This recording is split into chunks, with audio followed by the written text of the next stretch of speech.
This knife has a straight edge on it, so it's very easy. And maybe in our world here, there lives a happy little mountain.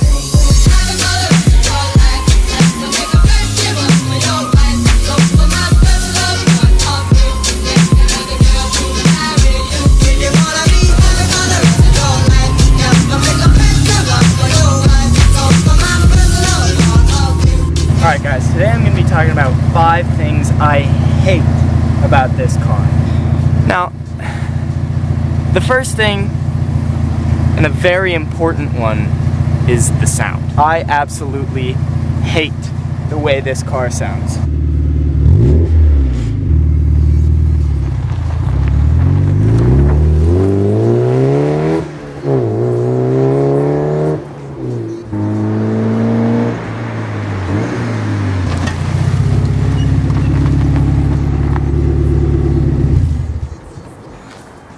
See, now that's just no good. It's no good. Now, another thing that's really, really important to me is an aftermarket that's feasible. There's almost no aftermarket for this car, and the parts that are available are usually very, very expensive, and it slows things down. It just makes it so slow to modify this car.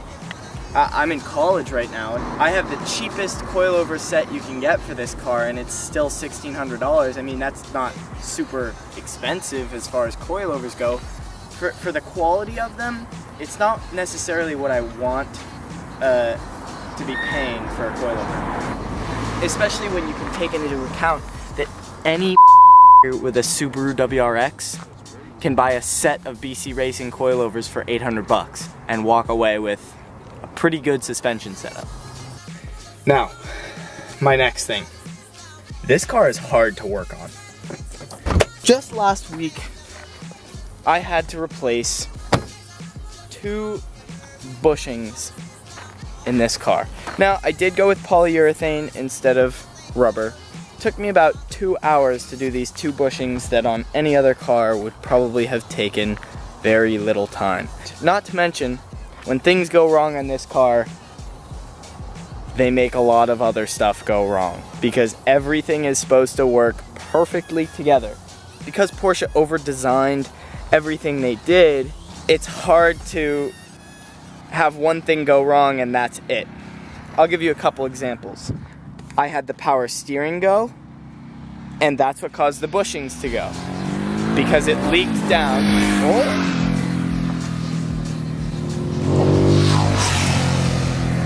Let's hear some sound. He didn't want to give it to me. That's okay. Civic. But once one thing goes wrong, a bunch of other things go wrong. And because it's relatively old technology that's trying to be really new, it all breaks all the time. Now my next point is very annoying. Probably one of the worst things that I have to deal with on a daily basis in this car, and that is the rattles. Every little thing in this car rattles. All of this bullshit, all of this shit, the stereo, the clock, the shifter, it all just rattles to pieces. It's not falling apart. Well, I don't know until it actually falls apart. But it's trying to give me an aneurysm, and it's succeeding. Number 4. This car has no cup holders. Now, you may say, oh, you're complaining that your Porsche has no cup holders?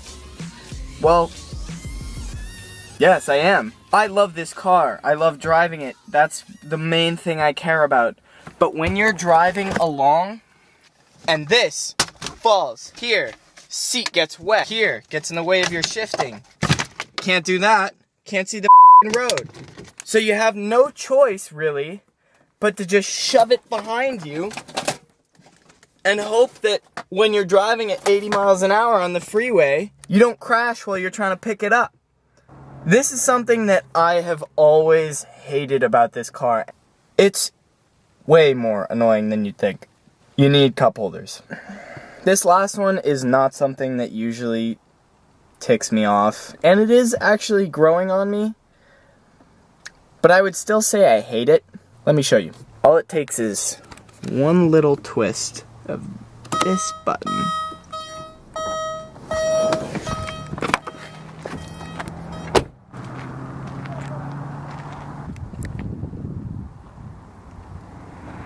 As much as I'd love to say I adore these headlights, I just can't stand the thought of putting this next to a 993 and seeing those slanted headlights do their job while I have to deal with these amphibious, stupid little cones. Yes, there are conversions for this car and these headlights, but it's not something I'd ever spend the money on, because after all, they're just headlights, and when you use them at night. Still pisses me off though.